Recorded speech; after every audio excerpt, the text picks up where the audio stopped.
নির্বাচন সামনে রেখে একটি দল ধর্মের ট্যাবলেট বিক্রি করে প্রতারণা করছে, এমন অভিযোগ করেছেন বিএনপির স্থায়ী কমিটির সদস্য সালাউদ্দিন আহমেদ। বিএনপির সিনিয়র যুগ্ম মহাসচিব রুহুল কবির রিজভী বলেছেন, ধর্মের নামে মানুষকে বিভ্রান্ত করছে জামায়াত। রাজধানীর কৃষিবিদ ইনস্টিটিউশনে এক অনুষ্ঠানে এসব কথা বলেন তারা। আগামী নির্বাচন সামনে রেখে বিএনপির দেশ গড়ার পরিকল্পনা কর্মসূচি শুরু হয় ৭ ডিসেম্বর। কর্মসূচির দ্বিতীয় দিন সোমবার সকালে রাজধানীর কৃষিবিদ ইনস্টিটিউশন মিলনায়তনে ছাত্রদলের জন্য প্রশিক্ষণ কর্মশালার আয়োজন করে বিএনপি। অনুষ্ঠানে বিএনপির সিনিয়র যুগ্ম মহাসচিব রুহুল কবির রিজভী বলেন, আগামী নির্বাচন কেন্দ্র করে অপপ্রচারের বিরুদ্ধে নেতাকর্মীদের সোচ্চার থাকতে হবে, প্রতিপক্ষের মিথ্যাচারের জবাব দিতে হবে সঠিক তথ্য দিয়ে। এটা জানলে পরে জামাত ইসলাম আজকে ধর্মের নামে যে ব্যবসাটা করছে, মানুষকে বিভ্রান্ত করছে, তার একটা উপযুক্ত জবাব আপনারা ওই জান্নাতের টিকিটটাকেই আপনারা ঠিক মতো তার প্রতি উত্তর দিতে পারবেন।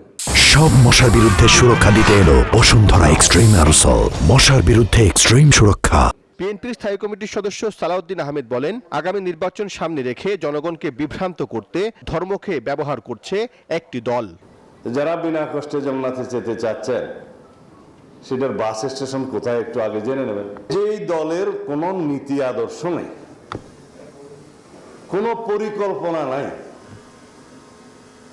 শুধুমাত্র ধর্মের নামে একটা ট্যাবলেট বিক্রি করে জনগণের সাথে প্রতারণা করার পরিকল্পনা করছে, তাদেরকে জনগণ ইতিমধ্যে চিনেছে, তাদের মুখোশ উন্মোচিত হয়েছে।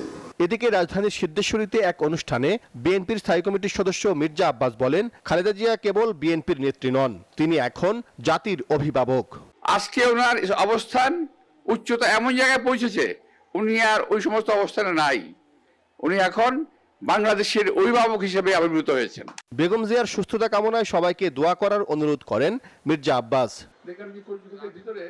সাইফুল ইসলাম, নিউজ 24, ঢাকা।